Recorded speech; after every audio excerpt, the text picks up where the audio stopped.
Hey, welcome in everyone to the Game or Die podcast. My name is Ryan Moore, and today's episode is going to be pretty interesting. Number one, I wanted to give a little bit of a warning or a announcement about what I'm going to talk about at the top of the podcast. I am going to talk about games, and that's what this podcast is focused on. But I also talk about my life and everything else that goes along with that. And the beginning of this podcast is going to be devoted to my birthday, which sounds pretty fun, right? But unfortunately, my birthday is September 10th, and that is going to be a day that goes down in infamy now, just along as well with September 11th. It deeply affected me, which I did not realize was going to happen. There was a lot of stuff going on in my life on my birthday this year that really kind of put some stuff in perspective and really made me realize some things about myself, the world, and why I'm here doing this podcast. So I just kind of wanted to give everyone a little bit of an update and just letting you know that's what the beginning of this podcast is going to be talking about. If you don't want to listen to that, that's fine. It's totally understandable. I try to keep this podcast as much about video games and only video games, but this is something that did affect me. So just giving you a little bit of a warning. All right, let's kind of get into it. So my birthday is September 10th, and I love my birthday. I celebrate my birthday like no one's business. Most of the time, I usually do big parties. I throw a lot of fun stuff. I actually celebrate my birthday throughout the entire month. When my wife and I were dating, I would always talk about my birthday as something I really, really looked forward to. And I would call it my birth month because I would celebrate my birthday through the entire month of September. And so my friends kind of got on board with it. Some people rolled their eyes, especially as we get older. But I always love my birthday. It's just a really fun time. And it's not to celebrate me, it's just to have fun. It's an excuse to have fun, which I think we all really need in life. So the last couple of years have been pretty interesting. When we moved across the country back in 2021, or late 2020, early 2021, uh, that kind of put a kibosh on a lot of the celebration because we don't have our friends and we don't have our family. I have my family out here, but my family doesn't do the whole like super big celebration birthday parties for the most part. We're kind of scattered around a little bit. So it's not as big as it used to be. And I am older, so it's understandable. But I always like celebrating my birthday and having a lot of fun. It just hasn't happened in the last couple of years. And this year in particular was really interesting because my wife was actually out of the entire country. She went to Italy to go get a dog. So we have a brand new dog that is from Italy. We named him Bravo, and it's bravo with the Italian accent, the rolling of the R, and also you have to, whenever you speak his name, you have to use the Italian hand signal when you're talking. So we have a brand new dog, and also I'm recording this on, was this September 28th? I wanted to record this podcast on September 10th. But I'm recording this on September 28th just because our other dog, BB, she might be going into labor today. And so my wife is down at the house kind of watching an eye on her. So I'm keeping an eye on the phone to make sure that if she needs me, I'll pause this recording. But let's get back to the subject at hand because I don't want to drag this out too much because I do want to talk about video games. But my wife was out of the country on my birthday. I was 100% alone the entire day. My mom dropped off a birthday cheesecake, which was really nice, and a birthday dinner. But for the most part, I was just hunkered down at the house and just making sure all of our animals were kept safe. So all of our dogs, all of our cats, our tortoise, our ducks, our chickens, our entire farm was left in my hands. And I feel like I did a fairly good job.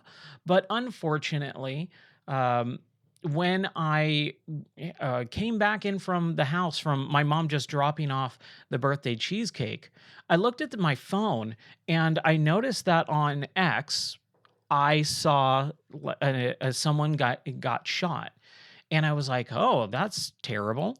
I had no idea who this person was. I don't know what event this was. I just saw a bunch of people talking about this guy named Charlie Kirk got shot, and I didn't really think anything of it. So I'm laying there watching some TV, and I started watching the Addams Family Wednesday Netflix series.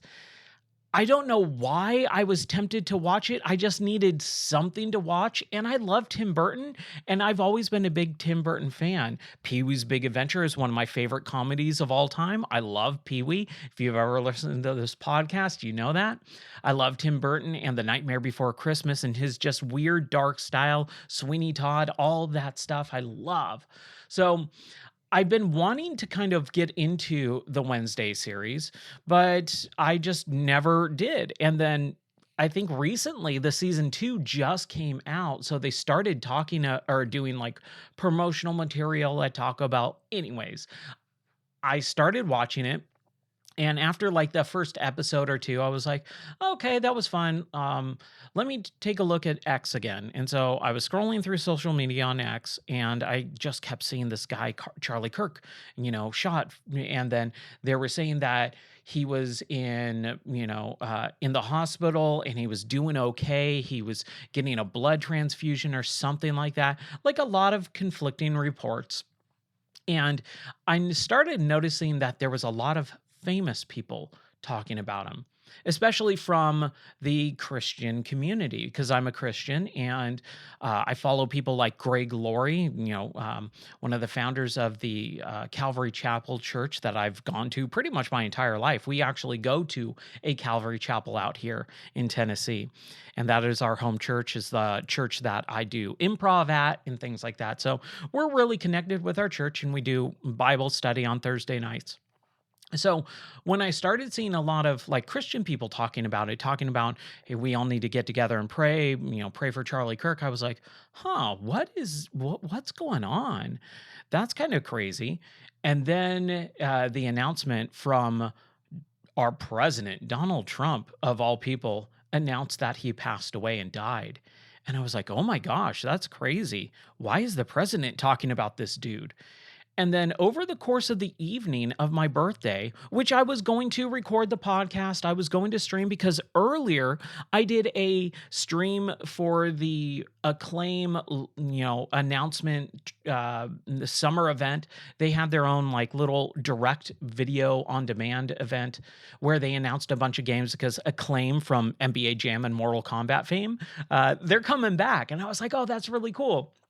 So I did a stream in the morning and afternoon, and then I was going to, have dinner and everything, and then come back for a big birthday stream. But I just got enthralled, and it wasn't doom scrolling. It was just going, what the heck is going on in the world? And I was just seeing these people just break down, going, I can't believe it. I can't believe it.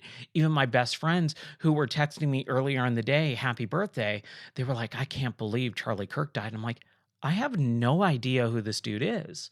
So all of that to be said, Charlie Kirk was this, as far as I understand it, because I don't really have a full great grasp on everything about this subject, but I did want to talk about it because it did affect me.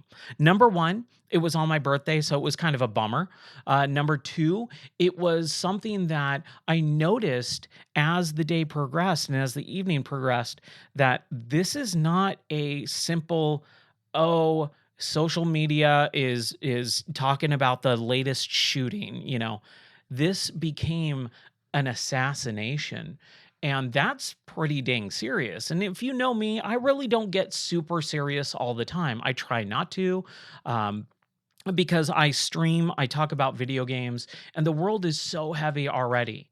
But the reason why I'm talking about it now, and the reason I'm talking about it on this podcast, is because it is not just a wake up call, but I personally believe that God is telling me to break out of this shell that I've kind of constructed for myself with the Game or Die brand.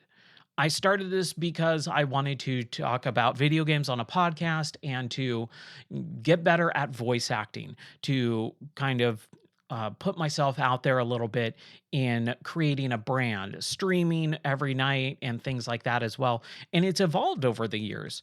I started this podcast in 2019, but I've been doing podcasting since 2008.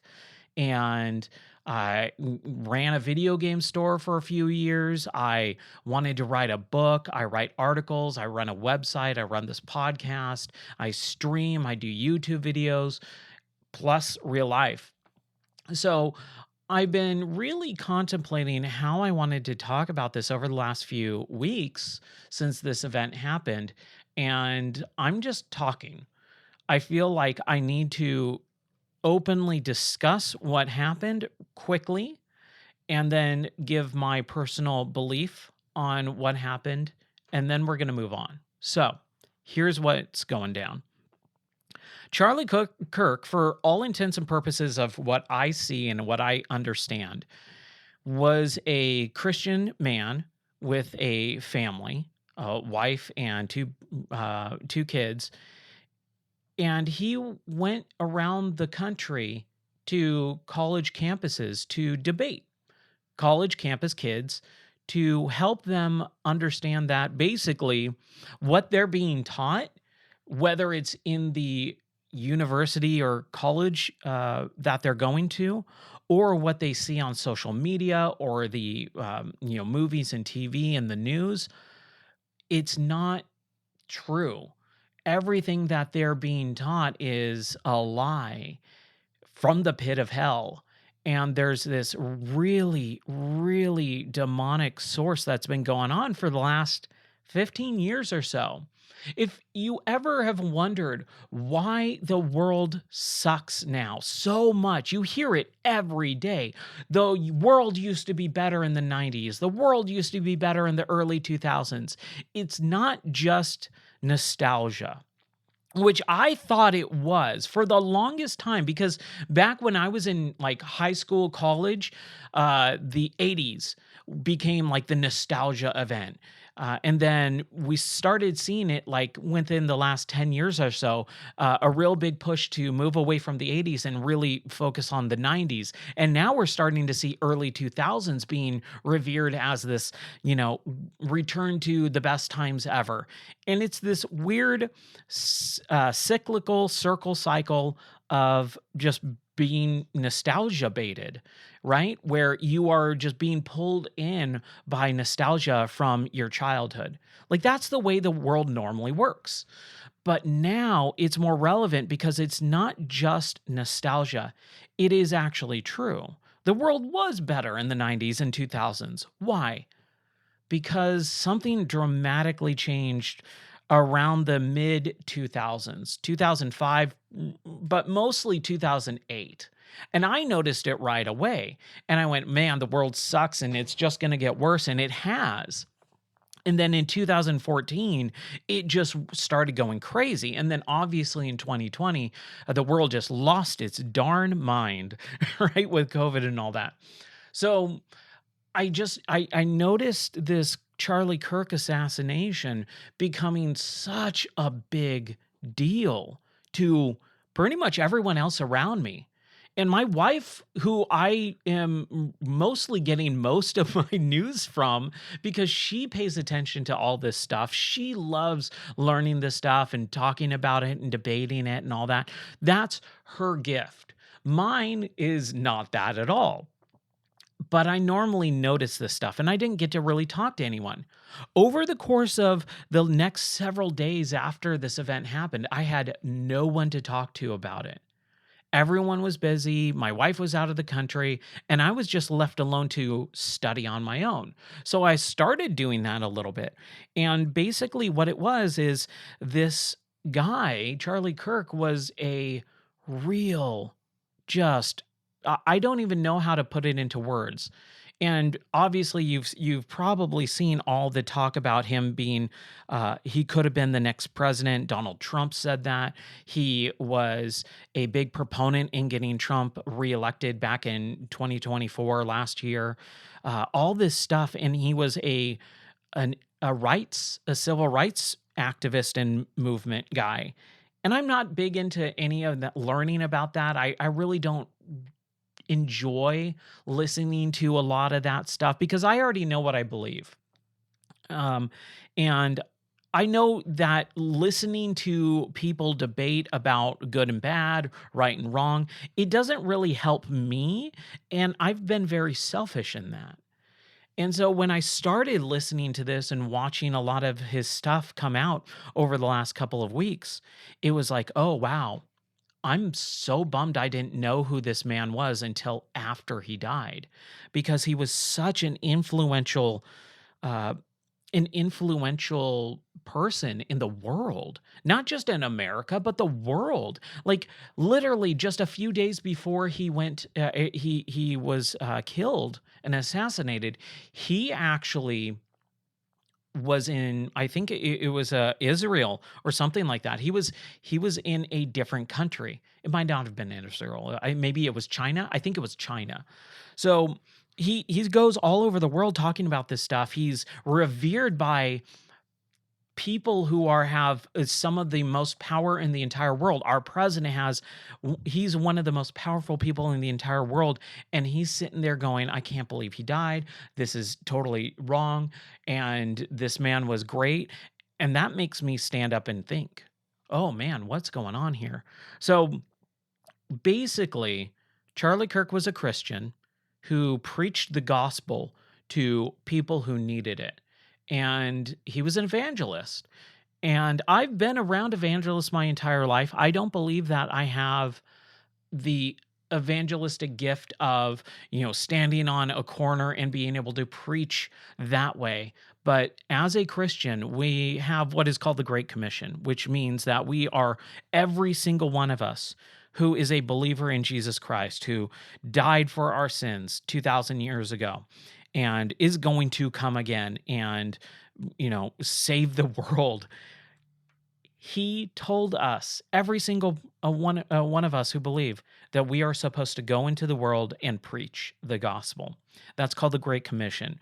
And I've never really done that to an extent because I was always not sheltered, but I grew up in a Christian home and I believe all of that stuff since I was a super young kid. I don't even know how old I was when I started believing, but my parents, my mom actually led me to Christ when I was very young, and I grew up in a Christian home, and I've always believed that, and I will to the day I die. But I never really thought about evangelizing in a certain way. So using this podcast as a platform, and that's kind of what I've been struggling with not just the podcast, but streaming. This year has been really tough on me with the streams. Last year was amazing. I streamed pretty much every day, multiple times per day. I streamed over 2,000 hours last year in 2024, and we moved in the middle of 2024, last August. So I was like headstrong, just hardcore into the streaming every night, trying to make this a brand. And this year, there's just been so many things that have stopped me. And up until the last month and a half, 2 months or so, I've just kind of run out of gas. Like there's just so many things in my way, so many barriers that have gotten in my way, getting sick, really, really sick multiple times, the studio being an issue, working more than I ever have in my life before, and just not having the energy and getting, not, I don't think it's burnout, but it's getting close to it. It's exhaustion. And then this happened, and I went, maybe God's trying to tell me something. Maybe I need to switch up, change up what Game or Die is, where my passions lie, and pivot.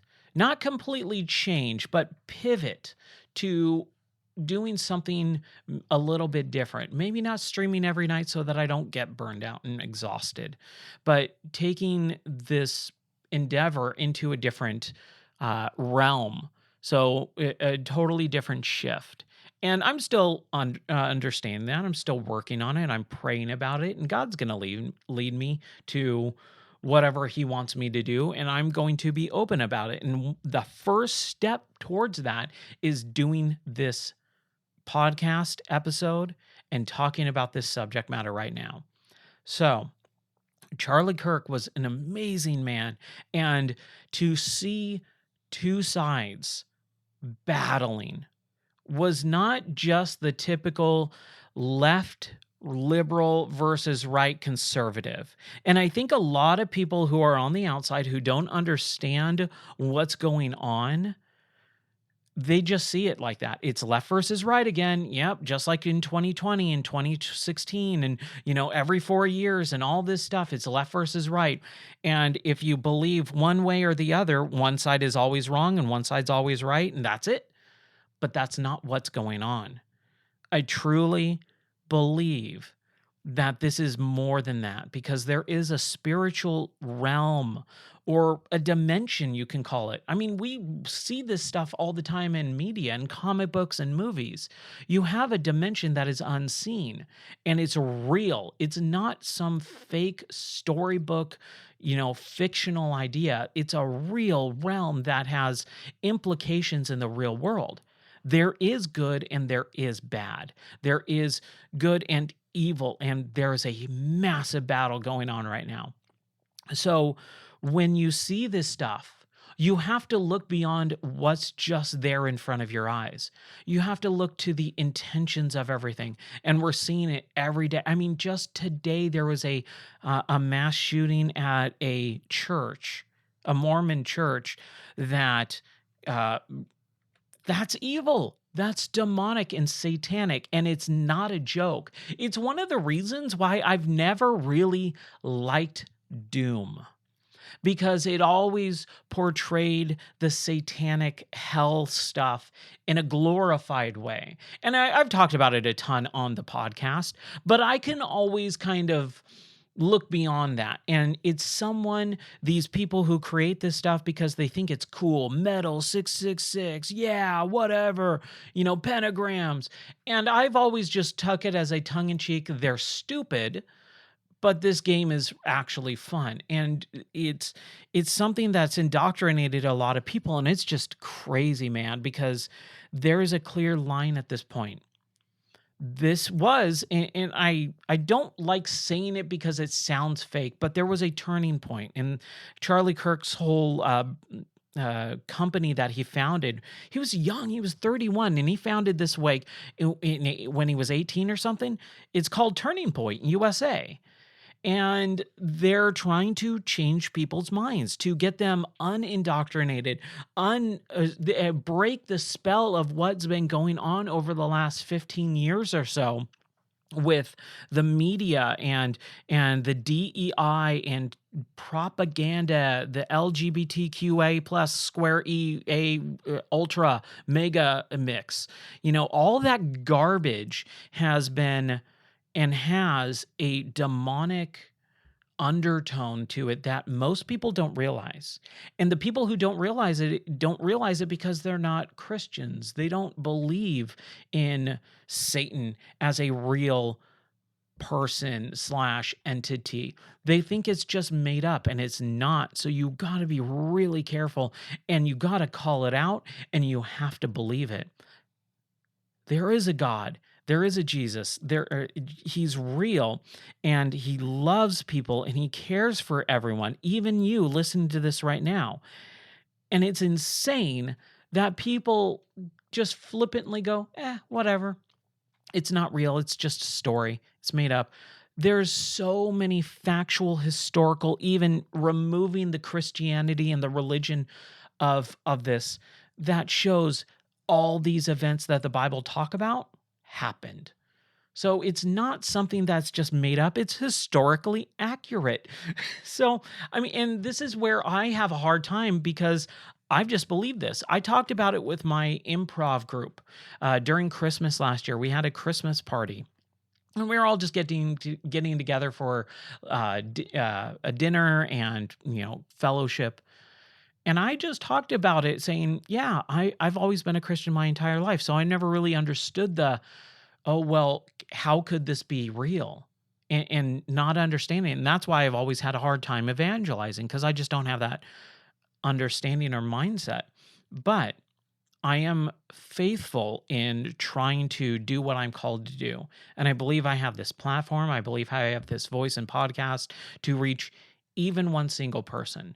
If it can make a difference to one single person, then that's good enough for me. And I'm doing what I'm called to be doing. So if you have questions about this event, if you want to talk, please feel free to join the Discord and, ask or email me, ryan@gameordie.net or anything ever. Ask a question in the streams whenever I'm on. I will always give you a truthful, faithful answer. So, to kind of just clarify and wrap this up because I don't want to go this on too long, and I do want to actually talk about some fun video game stuff this episode. But my birthday sucked. It was such a bummer, and it wasn't just because of being alone, which yes, that was a huge portion. It wasn't just because Charlie Kirk got assassinated. It's because I see the world slipping, and we talk about and we say the phrase slippery slope all the time. And it is. There are certain things that you should or should not do because it's a slippery slope if you backslide and all this. So I always try to be very careful and cautious when I speak about some of this stuff. But I see that this was a turning point. There's a point of no return, which I remember learning about back in what was it, 91 with Back to the Future Part 3. There's this part in that movie where Doc is got the train model on his table in the lab, and he's showing Marty like how they're going to get back to the future by going to bringing up the train to 88 miles per hour. And so there's this point where he points out the point of no return, where the train is moving too fast, it cannot be stopped. And that's kind of what the world is at right now. I believe September 10th, 2025 was a point of no return. You are either with God or you are against him. And man, I pray no one is ever against him. That is such a terrible thing to go against God and to reject him. It is a free gift that you can receive right now by talking out and just talking to Jesus and praying. And again, I'll be more than happy to ever talk about this in any facet ever, because I think that's one of the things that being called to do is to break away from we're just talking about video games. We don't talk about that. No, we're going to talk about it. And I've seen a lot of other people stand up too. And that's kind of what really invigorated me is I've seen so many people post over the last couple of weeks here. No, I'm standing up for my faith. I'm standing up for what I believe in. This is wrong. This is evil. This is satanic and from the pit of hell. These are lies that are being told about this man, about how he was hateful. Literally, look at any piece of evidence. And in context, you always have to realize that there are so many bad faith arguments because things are taken out of context where, oh, he was a racist. No, he wasn't. Like, what a stupid thing to say. And they'll always return to one single item out of thousands and thousands and thousands of hours of him talking. One single question that was asked where he brought up something and he was using a quote to back up that it's wrong. So do your own research, realize that this is not something that is just a flippant, whatever. It was just another bad world event. No, this is something much deeper. And we've been in the Christian faith, we talk about the end times, things that are going to happen in sequential order, and they're all leading up to something really, really bad. The world literally ending, Armageddon. And I do not believe it is right now. We are not in the end times yet, as far as I understand it from all the biblical teachings, but we are on the cusp. And that turning point, like I said, is such a big deal. So, just to wrap everything up, the events of September 10th, 2025 were not just another world event that sucked. It was a clear line in the sand, drawing it, going, We've stepped over the point of no return. And there is a time where you have to make a decision. And we're going to, have fun, and we're going to talk about video games, and we're going to enjoy things, and things are going to be bad. Things are going to be great. That's how life is. But man, you got to stand on the right side. And that right side is calling, saying, please come over to us. We love you. We accept you. We want the best for everyone in the world. And then there's another side who's saying the exact same thing, but they don't mean it. And every one of their actions and everything that they say is so hollow and filled with lies. And we've all seen it over the course of the last several years. Every single thing that they say is a lie, and you can back it up time and time again. And you wonder why the world's getting worse. So I encourage you to really do some heart searching. If you are not a Christian, if you don't understand what I'm talking about when I talk about Jesus and being the savior of the world, you don't know what that really means. Man, there is so much more to grasp, but I will pray for you that you understand it, that you see some sort of, if you're feeling that tug on your heart going, there's something to what this guy is saying, and everyone else around me is saying it, or he's the only one, or there's only a couple people in my life, but I've never really understood it. Please reach out.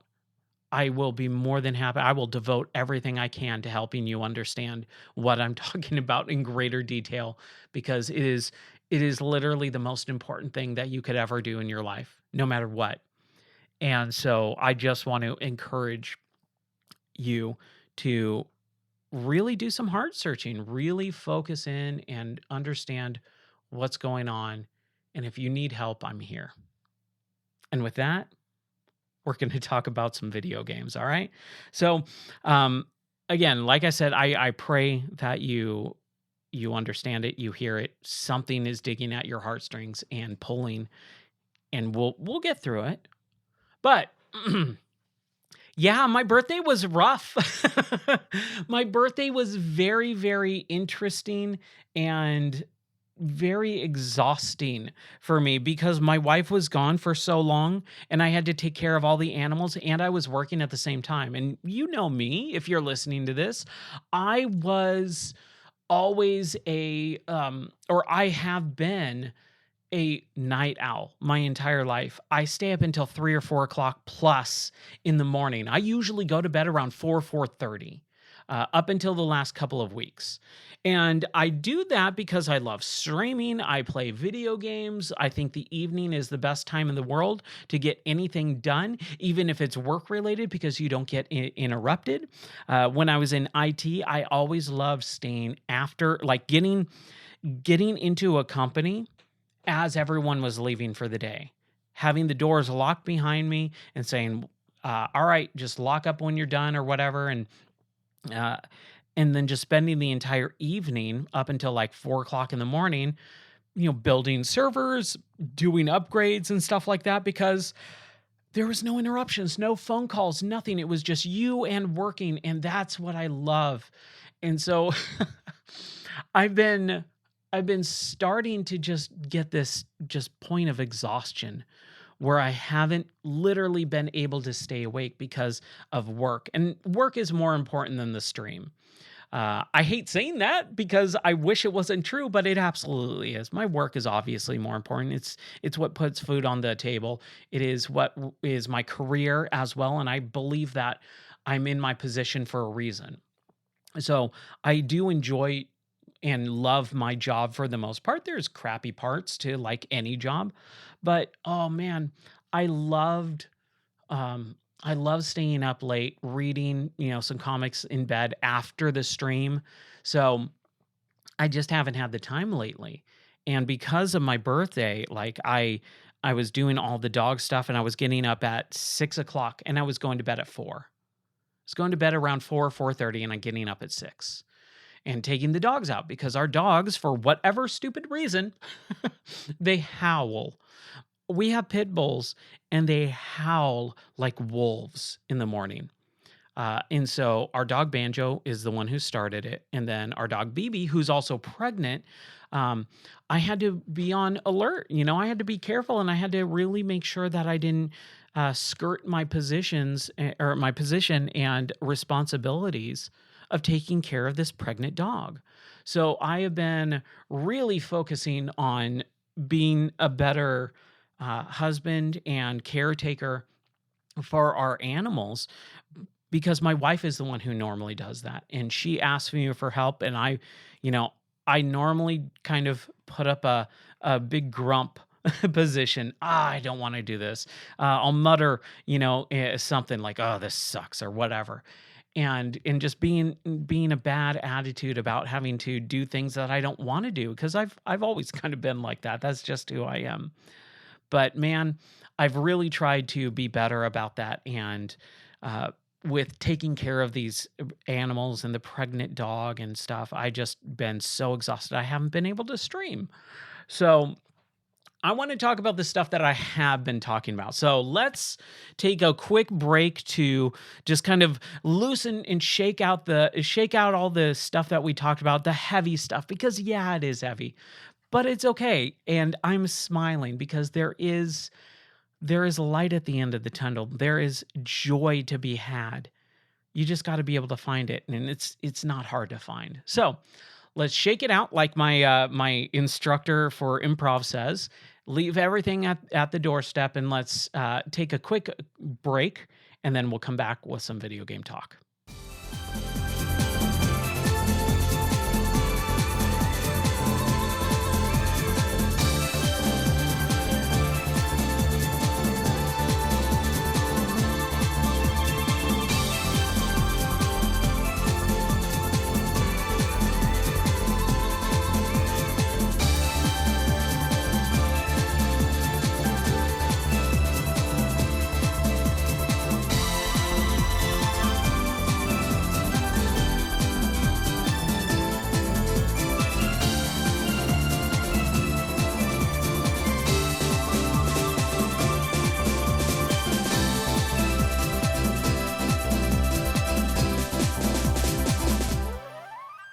Okay, all right. Let's talk about some video games, shall we? So, I have actually, and this kind of just briefly ties into what we just talked about, but there was this game called Victory Heat Rally that came out a few months ago, back in like 2024, maybe even. I can't remember. I apologize. I did not put it in the notes, but there was this developer that was starting to get review bombed a few weeks ago. And I was like, oh man, that sucks. And I saw it on X. And the reason why is because he came out on X saying that he supported Charlie Kirk. And so, again, like I was talking about, there's this just full on backlash with some people online, and it's just horrible, evil people that are calling and praising his death and saying that it should happen to other people. And like, again, we're not going to get more into that. I think I already said everything that I wanted to say in the beginning. Um, but it's just incredible how people want to talk about cancel culture as something good when it benefits them, and then it's the absolute worst when it doesn't. So this developer was getting just lambasted on social media. And then there was the other side that was saying, dude, this guy is standing up for good in the world and saying that this assassination is horrible and his poor children and family and all this other stuff. Like, just the most basic human thing that you can say of, yes, seeing someone murdered live in front of ton of people and in front of the world is not good. And apparently that some people don't agree with. And so those people who don't agree with that started trying to cancel this developer. And everyone started, or I just saw a couple people going, "Oh, we gotta, support this developer." And I jumped on board as well. I said, "Yeah, let's do it." So I bought the game. It was, I think, $14 on Steam, and I started playing it on stream that night. And wouldn't you know it, it's a really fun racing game. It feels very much like Neo Geo, where the sprites, it's all sprite based, and it feels very much like Outrun. If you remember the Outrun series from Sega that was in the arcades and then came to home console, and then they even did a Outrun 2 on the PlayStation 2 and say Xbox um, system. That was a real interesting game and setting, and it's very similar to that. It's got an 80s style and vibe to it. It's got a really great, kind of just chiptune type of jazz infusion soundtrack. And it's just a good time. It's an all around good time. It's got really fun Neo Geo sprite scaling and a really fluid frame rate of 60 frames per second locked in, if not faster. I think you can unlock it on PC. And I started playing it, and I was just loving it.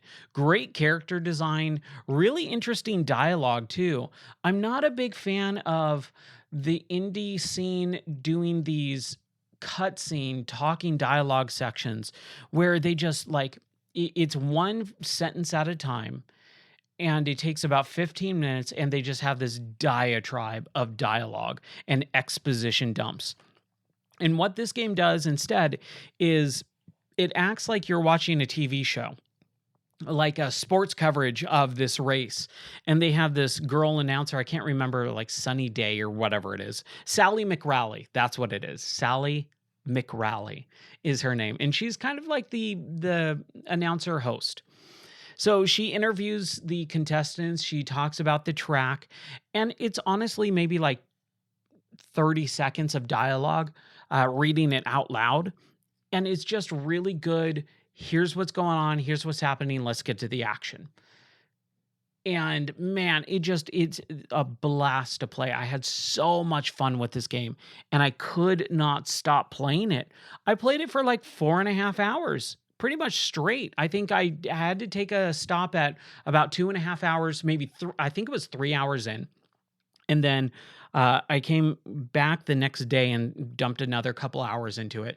And the only reason I haven't come back to it is because it got really difficult near the end. And I was kind of bummed out because a lot of these indie games, and this is something that I actually do want to talk about maybe in a article. I want to try and write a lot more articles on the website to give a little bit more oomph to the podcast and some like expand on some of the subjects that I talk about.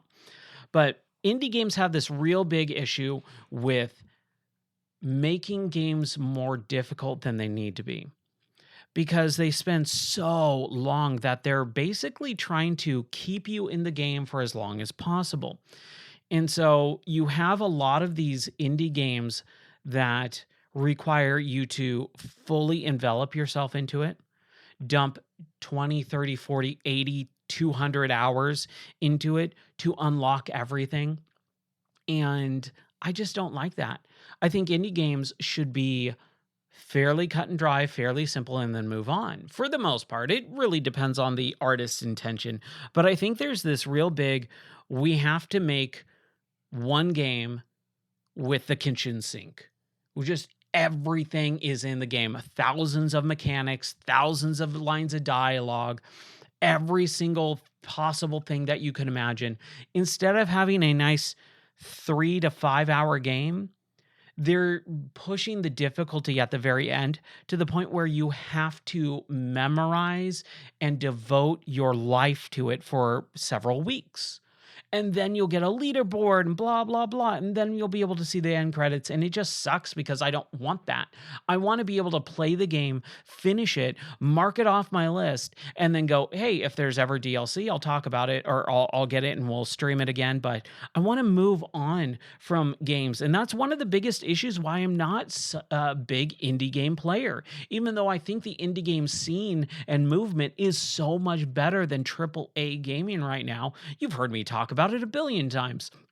Modern AAA games from developers like Ubisoft and Bethesda and uh, EA, all of these big publishers are creating these massive, massive, multi-$100 million games that spend 80 hours just for the single player. There's a ton of grind, a ton of loot collecting that means nothing, and it's just such a waste of time. So, and it sucks because there's so much propaganda and DEI infusion, gay propaganda, and all that crap in it.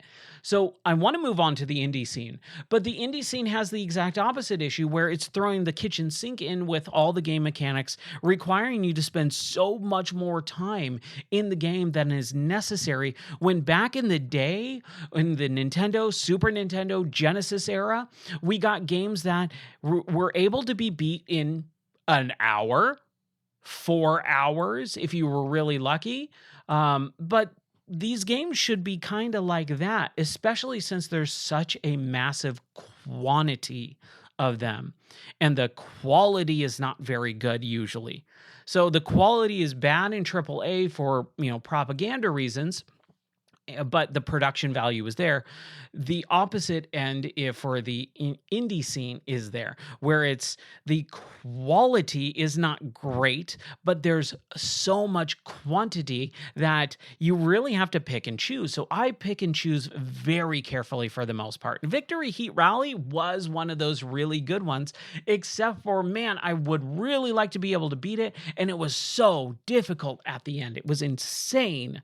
So I want to be able to get finish it up at some point, but I don't think I am. Like, I was really struggling with some of those races kind of near the back end of the game. I'd say about the last quarter is really, really difficult.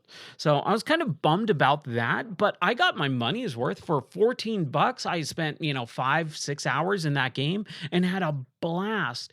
But as I started having to retry the race multiple times and having to make a perfect run to unlock a new character, like, I was just like, I think I'm kind of done because there's so many good games coming out right now. Silk Song is another one of those. Team Cherry created this series back in 2017 called Hollow Knight. And I've talked about it on the podcast before. Go listen to early 2020, right around the pandemic, March, April of 2020. I believe I played through Hollow Knight and I just gushed over it. I loved Hollow Knight, and I'm not a big one of those fans either, but I've really learned to enjoy it. Well, Silk Song was supposed to be a DLC, an expansion, and it turned into a full-fledged sequel at some point. And they went radio silent. I've talked about it before, I believe, but I really dislike how they interact with their fan base. They really just kept lying about their release. Oh, it was supposed to be released in 2019, then it was supposed to be released in 2021, and then it was supposed to be released in 22 and 23 and 24, and it just kept getting delayed and delayed.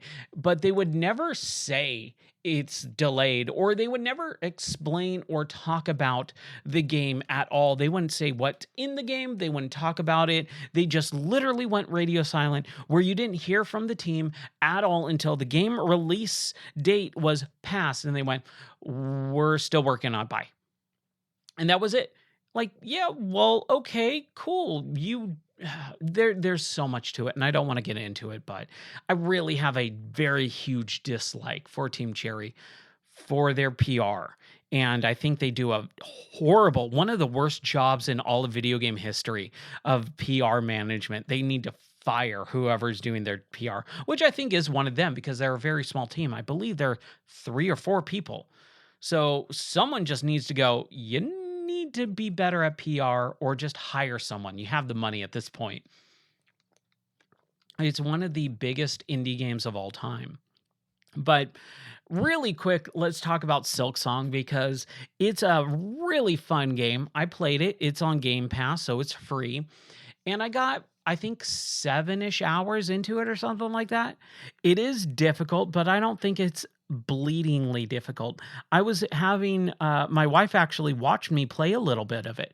Once she got, I think it was once she got back. Yeah, once she got back from Italy, she actually sat down and watched me play it one night before going to bed.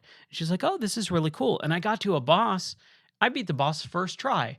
Like, it's not a unbelievably hard game like people are saying it is, but it is difficult and challenging. And I like that because I hate Dark Souls because it is blisteringly difficult and challenging for various other reasons. I've talked about it on the podcast before with the difficulty spikes and all of that and just making it difficult for the sake of being difficult. That's not fun to me at all. I think that's very poor design. Anyways, I played a little bit of Silksong, but there's so many other games have come out and I keep getting sidetracked. We'll talk about what I've really been playing at kind of the end, but there's also Sonic Racing Crossworlds that got a network test slash demo, and then the game came out. And I wanted to play it because I like the Sonic Racing series. Kart racing is fun to me, but man, it's Mario Kart 8. It's so linear. It's so boring to me that I'm like, I'm not going to spend $60-$70 on this game. There's no way. I will play this for 2 hours and never pick it up again. So I don't want to buy it. And I feel it's very generic. Like, I talked about getting the Switch 2 and playing what was it? Mario Kart World, the new Mario Kart game, and it's kind of like okay. It's not amazing, but all Mario Kart games are kind of okay and not amazing because they're kart racers. They're very, very linear racetracks. You go forward and that's it. There's not a whole lot of exploration. There's nothing like that stuff. And that's what this game is. Mario Kart 8, there's no exploration. There's maybe a little side, shortcut, one or two, but it's not like San Francisco Rush where you're going off the beaten path like 400 times during the race and anyone could go anywhere at any time. No, this is just straight up linear racing at its most basic. And I can't get excited for it, man. It's a very childish. And I don't mean like juvenile childish, like, oh, that's a dumb fart joke or something. I mean, it's made for children who don't have much going on, right? It is just such a very bare bones, basic racing experience with not too many layers. It's a very surface level. What you see is what you get. And I played the network test, which wasn't even the full demo. And I went, I've had my fill. I got bored through the first course. I was so bored. And again, there's the rubber banding issue where you're in first the entire time. And then at the very last home stretch, everyone teleports in front of you. And they use all the major bombs. You get hit 400 times in a row. And then you become in last.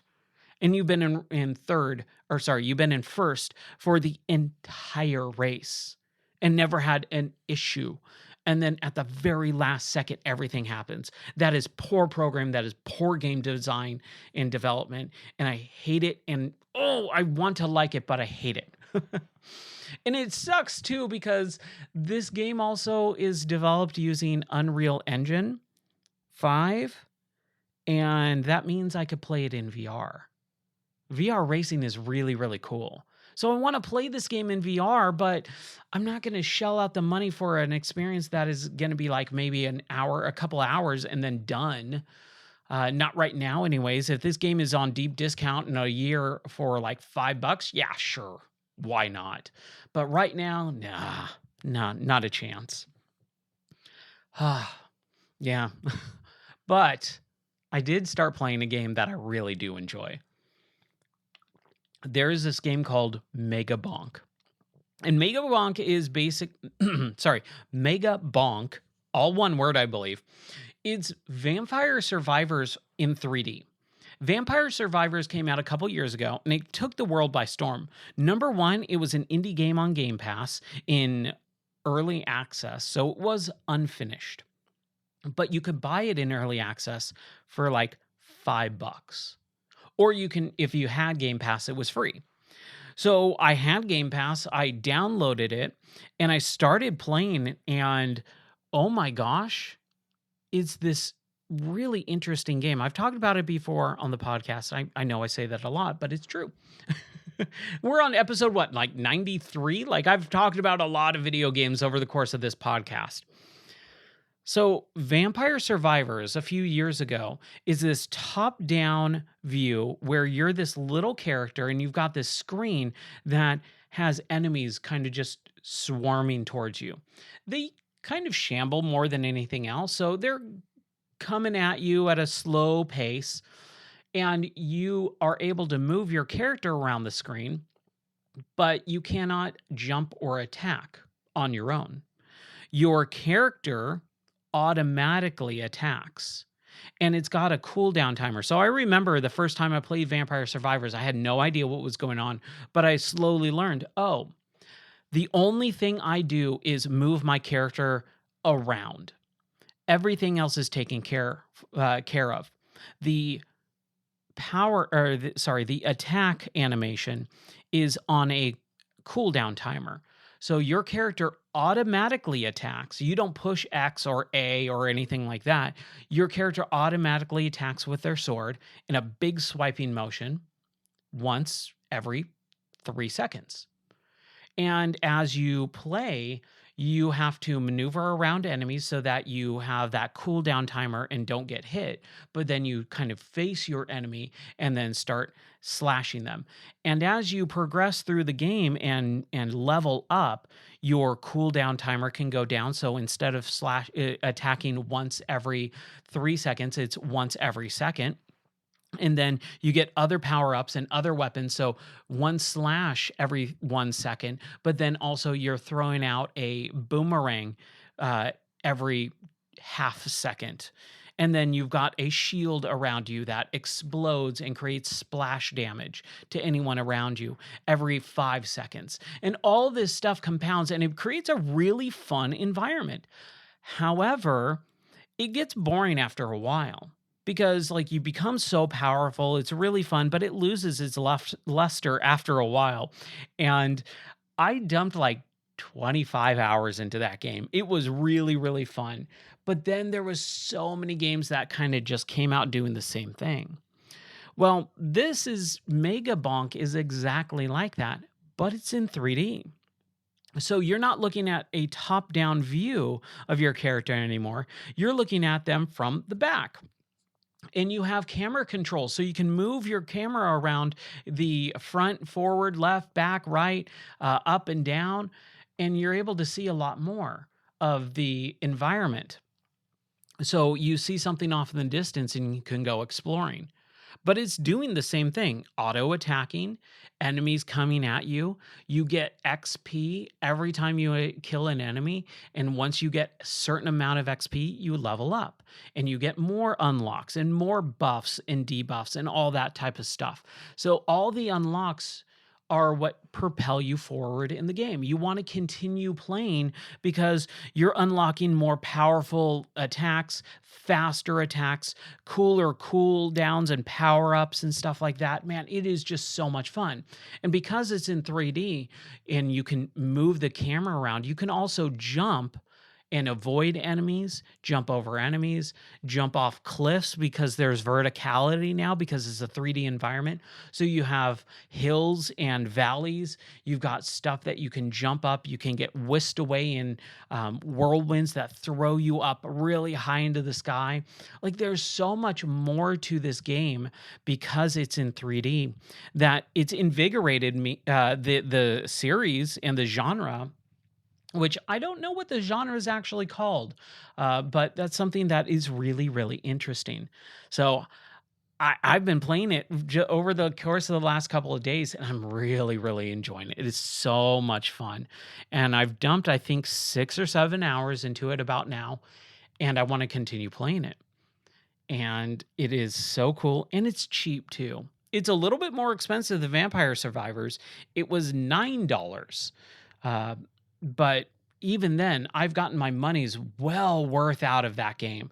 Even if I stopped and never picked it up or played it again, I've definitely got my money's worth. It is so much fun. A lot of unlockable characters and weapons and power-ups and all this stuff. It's just a blast. So that's MegaBonk. And then there was another game that came out just a couple weeks ago that I've been really looking forward to because I love the series, Borderlands. Borderlands 4 came out on September 12th, so just a couple days after my birthday. And for whatever reason, I had a real hard time purchasing it. I wasn't able to buy it. And I was like, you know what? I'll just wait until my wife gets home. We'll figure this out. And I still have not bought it yet. And I'm really bummed about it because I wanted to. And then today, they announced a new character to play as. I think his name is called Cash, and he's a Wild Western gunslinger type of character. He looks really cool. But if you don't know what Borderlands is, Borderlands was a series that came out in 2009. And when I was running the game store, I had a guy around my age. He's a bigger guy, and his mom, I think his name was Javier, and his mom was really sick. And so he was taking care of her, and he would come into the game store and buy 5 or 6 games at once because that's all he was doing. He was staying with his mom 24/7, keeping an eye on her, making sure she was taken care of as her health was declining. So he would come into the store once a week and just drop like several $100 in the store and buy pretty much every brand new game that was coming out. And he would go through them, and then he would bring back the game and resell it so that he could, buy more games. So I was like, dude, this is great, awesome. And we came up with, or we came to have a really good friendship. Well, he came into the store one day and he said, there's this new game that's coming out called Borderlands. I want you to buy 4 copies for me. And I went, really? 4? He's like, yeah, because I want to play with my friends because it's a multiplayer game. I went, oh, okay. So I bought the game, and when it came out, I called him and said, hey, your 4 copies are here. He goes, okay, cool. So he comes into the store, he buys it, and he goes, do you want to see it? I'm like, yeah, sure. And we had this station set up in the game store to where there was a little couch that you could play video games on. You'd try before you buy because it was a lot of used games, Nintendo, Super Nintendo, Genesis, 64, and all that. But this was an Xbox 360 game. So I hooked up the 360 and I started letting him play it. And he was like, this is so much fun. And I watched him play this game called Borderlands. And it was a cell shaded cartoon comic book art style where all the characters have big black outlining around them like a comic book. And everything's cell shaded, very colorful. And it's a first person shooter. And I was like, oh, this is really cool. And the humor, man, there was no game like that with the humor. It was just really poppy, very self referential, very goofy. And it was just so much fun watching him play this game and seeing the numbers, the damage points pop out of the characters as you're shooting them. So you shoot this guy and the number 12 pops out of him and then disappears. And then you shoot him again, another number 12, and then a 13, and an 18, and a 21. And then it says crit because it's critical damage. And like you just see all these things going on screen. It just looks incredible. And I was like, this is an amazing game. So I started getting into the series. And they've come out with Borderlands 1, 2, the pre-sequel, which is technically in between Borderlands 2 and 1 and 2. And then they came out with some like Telltale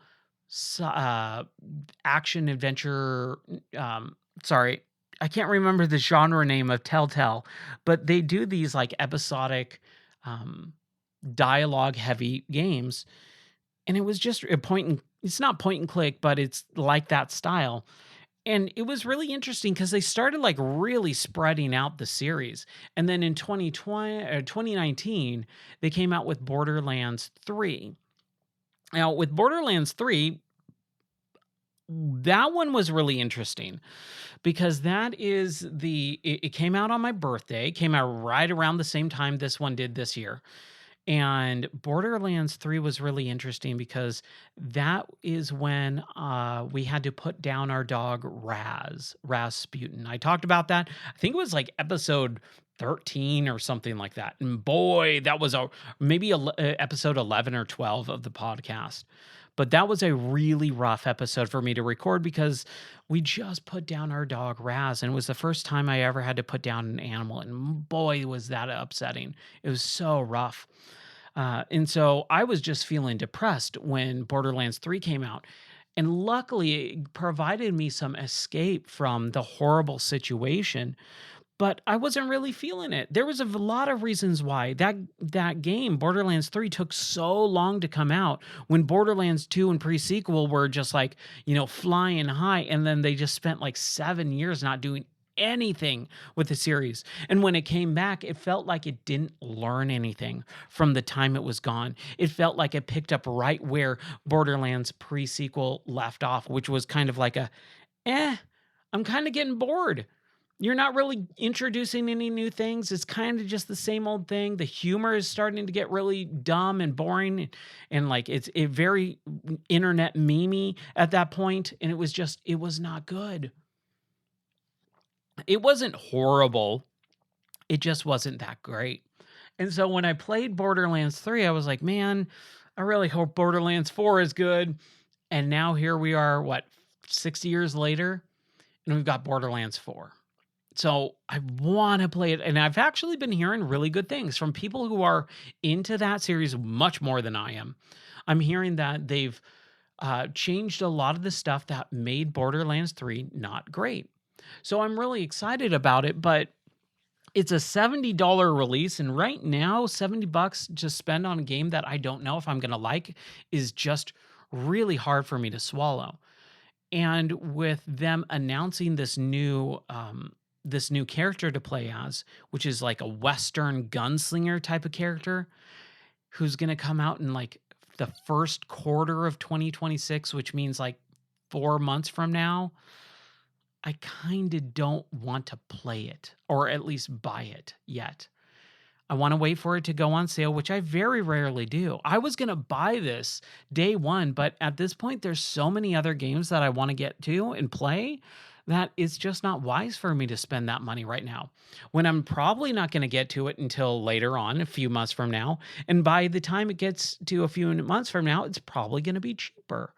So I'm in a quandary about Borderlands 4, but it looks really cool. It sounds like it's a lot of fun, and I just want to play it. But there is a game that I want to talk about to kind of finish up this podcast episode, which is Mafia, the Old Country. It is the game of the month for September, and we're getting real close to the end here of September. It's September 28th. And I really wanted to start September off because August was just such a failure because of so many things going on. I basically stopped streaming for a couple weeks, and then now in September I'm kind of doing the same thing. Life has just been so hectic and crazy that scheduling is just kind of off the charts right now. Every day is some new massive weird thing going on in life that I can't really schedule the streams like I want to. So I made Mafia the Old Country the game of the month because I knew I could get through it. But then so many things happened. I've just not been wanting to stream. I've just been feeling kind of down and out that I've put it on the back burner. And Mafia the Old Country is a really interesting game. It's funny too because my wife went to Italy, this month, just a couple weeks ago. And this game takes place in 1905's Sicily, Italy. So a lot of the correlation between my life and this game was pretty interesting. There was a lot of coincidences.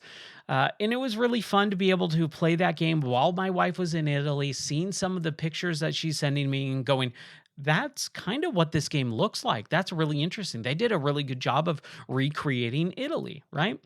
So I've been really enjoying it so far, but it's a little bit hard for me to stream that game because it is very dialogue heavy, very cutscene heavy, just like the Yakuza Like a Dragon series that I've been trying to stream several years in a row. And it's hard for me because when I stream, I like talking to the chat. I like talking to people who are trying to talk to me in chat and explain stuff. So when I play this game, and I'm sitting there for 5 minutes watching a series or a cutscene, and I have people in chat asking me questions or talking to me, or even just saying hi, I don't want to ignore them. But if I do ignore them, that makes me feel bad. I'm sure they don't like it either, but I'm watching a cutscene, so it's a weird balancing act. But the game itself is really cool. You're in 1905 Italy. You are this character who is just this mine worker who stands up for himself and the other mine workers, basically gets outcasted and almost killed. And then he comes in contact with a mafia don who takes him under his wing and lets him work in his stables. And over the course of like the year, he proves himself and then gets accepted into the family and becomes, a mafia character. And man, it's really, really interesting because you see a lot of the stuff that they did with Mafia 1. Mafia 1 was this old early 2000s video game from the Xbox original era, but they did a definitive remastered edition back in 2019, right after Borderlands 3. No, I'm sorry, it was in 2020. Because in 2020, during the pandemic, Mafia the Definitive Edition came out on my birthday, and I played it. And then that's when we came out here to Tennessee for the first time, realized we love it and we want to move here. And that was one of the last games I played. That was the last game I played and recorded a podcast for before we moved. And so it was really, really interesting to play that game, and I loved it. And you'll see a lot of the same kind of like story beats. So I think they're kind of recycling some ideas. Like there's the Mafia Don's daughter that get in a relationship with and all this stuff. I'm not super deep into it, and it's not a very long game from what I've heard from people. Like I think it's like 12 to 13 hours roughly. And I think I'm like 8 hours in, but I've had some hard time with the combat. The combat's a little difficult. Plus, I am streaming it, so I'm talking while I'm playing it, and I'm not really paying attention to certain things. So I'm not really sure if I want to continue streaming it, or I might just, kind of stream it without really paying attention to chat. Because the way that I stream, if you've never seen my streams before, the way that I have it set up is I have the chat. Whenever you type into the chat room for my streams, that gets played in my ear as a voice. It's called text to speech, or TTS. So text to speech for everyone chatting in the chat room. When I'm watching a cutscene, I'm hearing the cutscene and the character and voice acting, but I'm also hearing people talk in my ear. So trying to pay attention to two conversations at once, one where it's in your ear, that's really hard to do. And then also try to chat with other people. So I'm speaking over the video game and the cutscene and the voice actors that are being portrayed on screen. Plus, I'm sometimes over talking the voices that are in my ear. So there's three different things going on all at once, and it becomes very, very difficult for me to pay attention sometimes. So I got to manage that a little bit better, and I will at some point. But yeah, it's a really cool game. The graphics are beautiful. It's just something that I did not realize that I was not going to get through within like 4 days. I thought, oh, this is known as a shorter game, very linear, and I should be able to get through this within a week of streams because I normally stream 2 to 4 hours per night. So just on average, if I stream 3 hours per night, I should be able to finish that within 3 to 4 streams, right? But man, for whatever stupid reason, I've just been so having such a hard time that I haven't gotten through this game yet. And it's the end of the month. So, uh, I don't know what I'm going to do. All right. Well, you know what? I think that's a good ending point for this episode. We've been going for a while. The first half of the podcast was some pretty heavy information, and I don't take light on that. But I also try to have fun and try to help everyone understand that, there are times when we need to be serious. And when I feel like those times are upon us, I'm going to stand up and take action. If you don't like it, that's okay. Not everyone's going to like everything that I do, and I'm fine with that. But I'm never going to stop myself from doing what I feel like the Lord is calling me to do sometimes. If I feel like God is telling me, Ryan, you need to talk about this on your podcast. You need to talk about this on your stream. You need to write an article about this. I'm not going to go, well, you know what? I want to keep this only video game related, which, I mean, it's going to be mostly that almost all the time. But there has to be some points where I talk about things that are uncomfortable, talk about things, and I've done that since the beginning of this podcast. Like I said, with that first year, talking about Raz passing away, that was really difficult, and it was a lot of real life stuff and emotion. So I'm not going to ever shy away from that, but I'm going to be a little bit more boldened to talk about, especially now that the world is this crazy. We're going to talk about it a little bit more, but it's mostly going to be still video game solely related, but not just video games. I do want to talk about some of the other TV shows and comics and movies that I see, but I think I've got a different plan for that.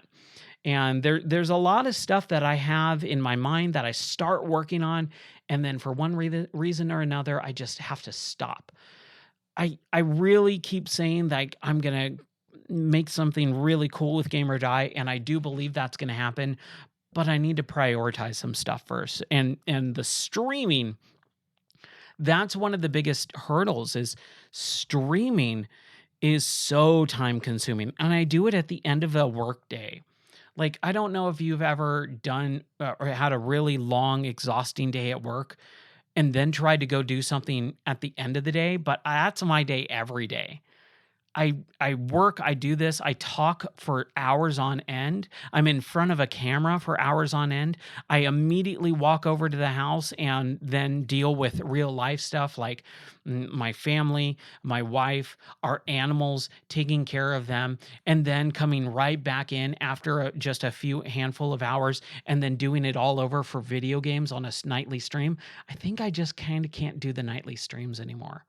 So working on the schedule and trying to figure all of that stuff out is a big, big deal for me. And I don't like not streaming every night because I enjoy it. And it's also my time to play some video games.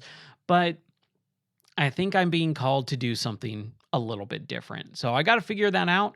God and I are talking, and I'm trying to listen to him, kind of inform me and talk to me about what I'm supposed to do with the nightly streams and the podcast and the website and the videos. But I think I kind of hear certain things, and I'm going to try that out, but it's just going to take some time.